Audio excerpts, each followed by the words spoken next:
Siç e thatë edhe ju, kjo është një situatë e krijuar jashtë Republikës Kosovës, pra në lindjen e mesme,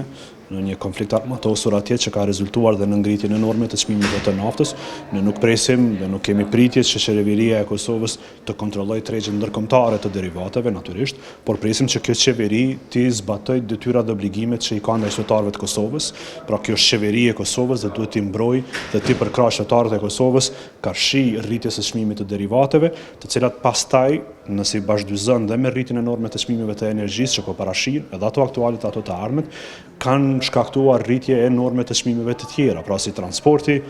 ushqimi dhe çdo gjë, veshmbathjet dhe çdo gjë tjetër. Prandaj kjo qeveri deri më tani nuk ka bërë asgjë për t'i përkrahur qytetarët e Kosovës ndaj rritjes së çmimeve në çdo anë, pra nafta, energjia, ushqimi, veshmbathja, transporti dhe të gjitha. Saktësisht kanë qenë disa nga propozimet që ka bërë Partia Demokratike e Kosovës, pra për një periudhë të caktuar, jo për pafundësisht, por për një periudhë të pacaktuar, derisa të tejkalohet kjo situatë ndërkombëtare me çmimet e derivateve, të ketë një reduktim apo largim të tërësishëm të akcizës në naftë dhe në derivate dhe të bëhet e njëjta gjë me TVSH-n. Fatkeqësisht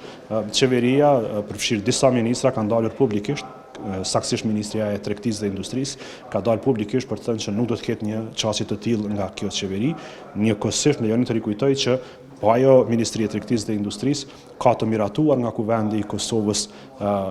ligjin për të vënë çmime tavan në çmimet e derivateve, por një gjë e tillë nuk po ndodh. Pra edhe pse kanë një ligj për të vendosur tavan tek çmimet e derivateve, çmimet po rriten vazhdimisht nga dita në ditë, pra kemi një dështim total edhe në vendosjen e çmimeve tavan, edhe në